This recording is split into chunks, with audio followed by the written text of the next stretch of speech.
Hey everybody, what's up? It is Wednesday, May 1st. First of the month, May. Today, I'm going to go over everything that happened today, but I just want to let you know, if you don't already know, first of the month, May 1st, is the big payments day. That's when we get Medicare, Medicaid, military pay, veterans benefits, disability, all that stuff. That's like 120 billion leading flow. It's like a 70 billion net flow. So, I've been telling you guys that first of month payments, that's a big flow day. We're still down something like 362 billion from the tax drain. But today's gonna subtract off probably like 70 billion. Still got a ways to go, and that's why I said yesterday we're still gonna see some choppy action in the market because we got to recover that drain. So, speaking of choppy action in the markets, folks, yeah, we had some of that today. Of course, today was the Fed meeting. And of course, they held rates steady as was expected. I mean, this Fed, I've said many times, the Powell Fed, it does whatever the market says.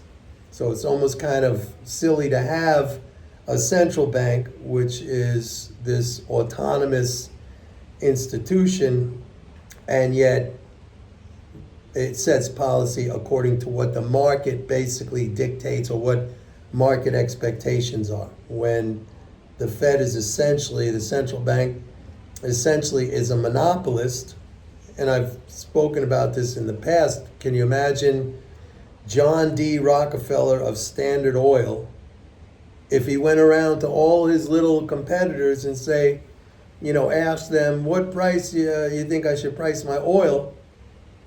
That would be ridiculous. I mean, he had total domination and pricing power over the market. He set prices, and whoever didn't go along with him got crushed, basically. But our Fed Powell doesn't do that, and frankly, I don't know of any recent Fed chair who, kind of deviated from what market expectations were. But I'm getting off on a tangent here. So today, apparently, okay, the no change in the rate was expected. Okay, that was no big surprise. But then Powell, I guess he said something. And by the way, let me just say up front, I don't pay attention to this stuff. All right, those of you who know me, I've said many times that I just don't pay attention to the Fed meetings because, first of all, they're kind of irrelevant in the sense that it's really fiscal policy that drives everything. Monetary policy is basically just price setting. And I know that almost everybody in the financial field and in economics is a monetarist.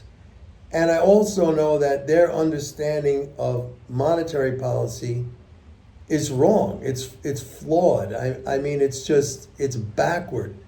So what that means is that every time there's a reaction off of monetary policy, that invariably gets reversed because the understanding of that policy is opposite to what the actual policy, the effect of the actual policy. And today was a good example because I sent out an email when the market shot up. When Powell started to speak, the market shot up like 500 points or something like that. Yesterday we were down 500 points. Today, so it was up 500 points. And I sent out an email basically saying, look, I guess Powell said something that the monetarists like. I literally wrote that because I wasn't paying attention. I don't pay attention. But I said, I guess he said something that they like because now they're buying it up like crazy. But I also included in my email, it's not going to last. Okay, we got to recover that tax drain. And sure enough, the whole thing got reversed. Now, Today was a big leading flow day. It was May 1st, so I just told you that. I started off this whole video by telling you that. So tomorrow, today markets were dominated by the Fed. We understand that. Everybody's a monetarist, except whoever, myself and I guess people who watch this channel. But today was actually, it was a good fiscal day. So I wouldn't be surprised to see the market bounce back tomorrow. Not the whole 500 points, but today, and today, aside from the lesson of go against the monetarists, I got my helicopters. Hopefully it's the LAPD going after those maniacs in UCLA. I graduated from UCLA, by the way. Way back when it was a good school. Now it's basically turned into shit. And I also have a degree from Penn, University of Pennsylvania. They both turned into shit with these fucking, I don't want to get into it. Anyway, what was I going to say? Oh yeah, so what we saw today, and this is something I've tried to explain to you guys like many times from the standpoint of as a trader, as an investor, you go against emotional reaction. What you saw today was another example in an endless supply of examples of this knee-jerk kind of trading reaction. Whenever a headline comes up, pops up, whenever a Fed decision, there's always this knee-jerk reflexive reaction by, I don't know who, by people, by investors, who all pile in one direction like a bunch of sheep, highly emotional.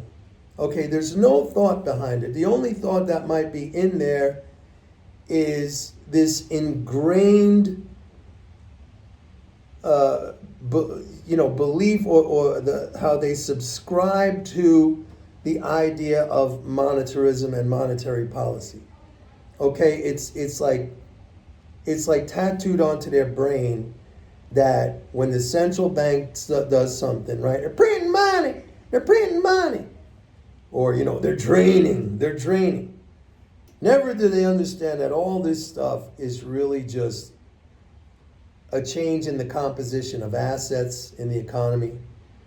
There's no net change. Actually, with the rate hikes, there is a net change because the Fed pays interest and the government pays interest. So when they hike rates, they're adding to that interest income transfer. This is the other thing that's interesting to me is that these people at the top of economics, and I include all the members of the FOMC, of the Fed board. I mean, they still think like raising. They don't understand. They're talking about sticky inflation, and they just can't see in front of their faces that this higher for longer policy of interest rates is just keeping the general price level at a higher level.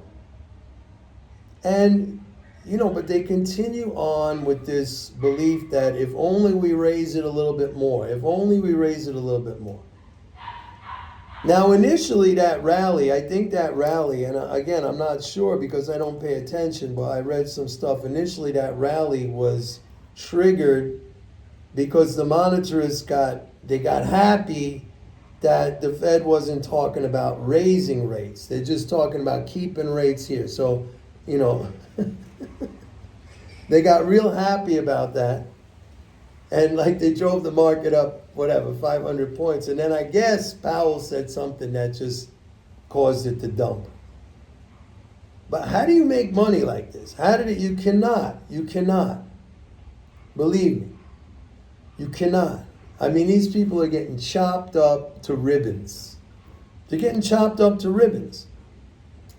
So you got to go against that stuff. And again, I sent out an email when it was up 500 points. I said, he must have said something that the monetarists liked, but in the next sentence I said, it's not going to last. It's not going to last. And sure enough, it came back down again. So that's it. So let me just spell it out again. All right. So today was a big leading flow day. Friday is going to be a Social Security payment. Okay. Next, then I think we have one. What's Friday's date? Today's 1st, the 3rd. I think we got another one on the 17th. On the 10th, maybe. I don't know. I got to look it up. But after tomorrow, there's like 2 or 3 more Social Security payments. We got the May 15th is the quarterly interest payment. We got June 1st, first of the month payments. But then we get into another tax drain mid-June. So this thing's gonna, it's gonna chop around for a while. We got nice leading flows now coming in until mid-June. So we're gonna recover a good amount of that April tax drain, which, by the way, was very big. It was much bigger than last year. I told you guys that. We're going to recover a big part of that April tax drain all the way up until June 15th, and then another drain coming in. But it won't be as big as this one. Every year, this April 15th, as we all know, because we gotta pay our taxes, that's the biggie. All right. Let me just mention also the weekly petroleum report came out today. A fairly big fairly big build in crude. I think it was like 7.1 million barrels. Very small changes in gasoline and distillate inventories. Exports were down. Both crude exports and product exports were down. That series, that weekly export series, that's very volatile. I mean, it's 1 week it could be up sharply, another week it could be down, but the trend is trending higher. And I keep saying, that's what I wanted to talk about. I keep saying that U.S. oil exports, petroleum exports, is a fundamentally strong, or provides a fundamentally strong underpinning for the dollar, for the bullish case for the dollar. And as long as I'm talking about currencies, the Bank of Japan intervened again today to boost the yen. I sold it again, just like I sold it, 3 days ago when they did it. I have orders in, limit orders that I just placed. They're sitting there, good until canceled, because I know they were going to do this. And I put them way, so I think one of them 3 days ago, when dollar yen was trading at 160, I put in orders in my Forex account to buy dollar yen at like 155 something. That got filled 3 days ago when they intervened, and then it popped right back up almost to 158.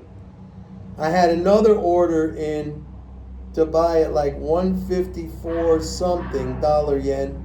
That got filled today, and then it popped back up.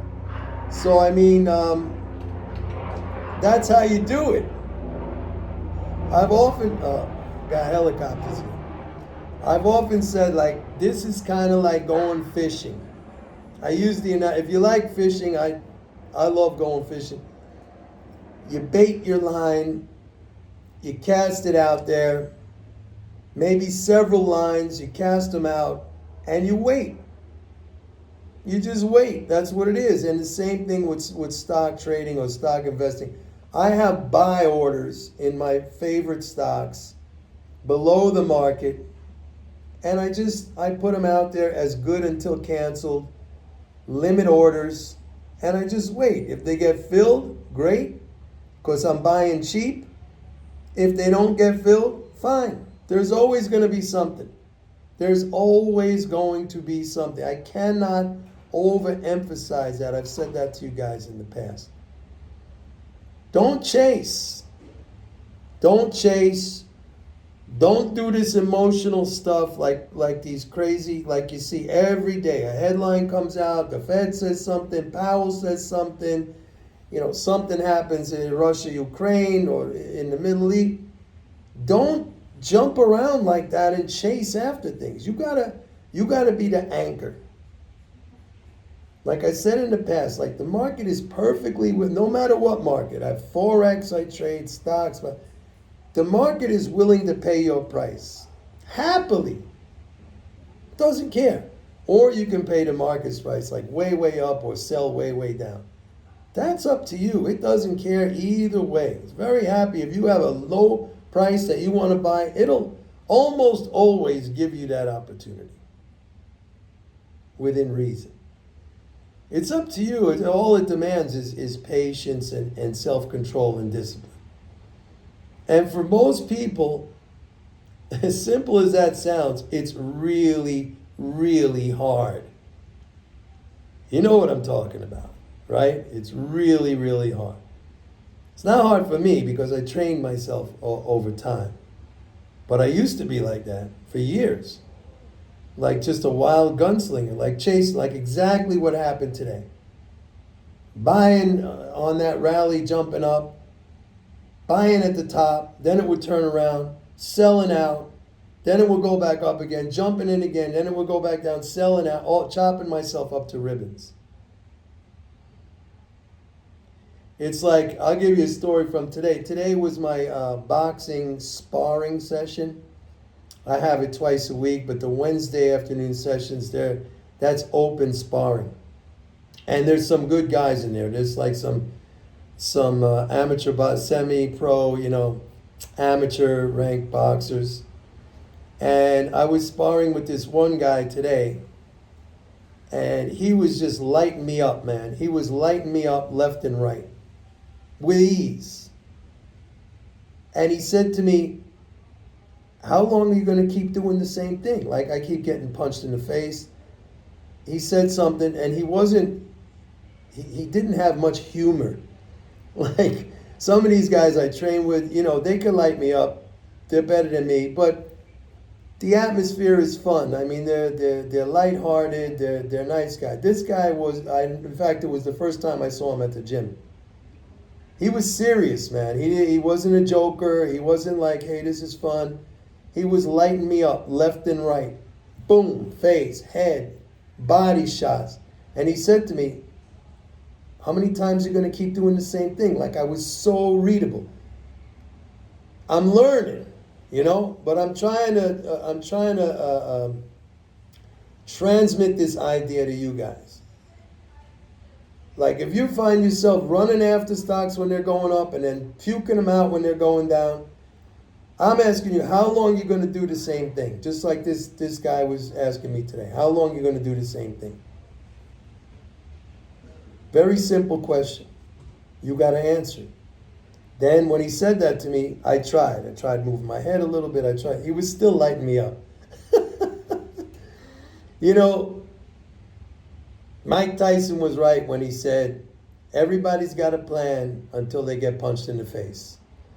And I learned that every Wednesday afternoon, believe me. Anyway, that's it for today, folks. Enjoy. See you tomorrow. Bye.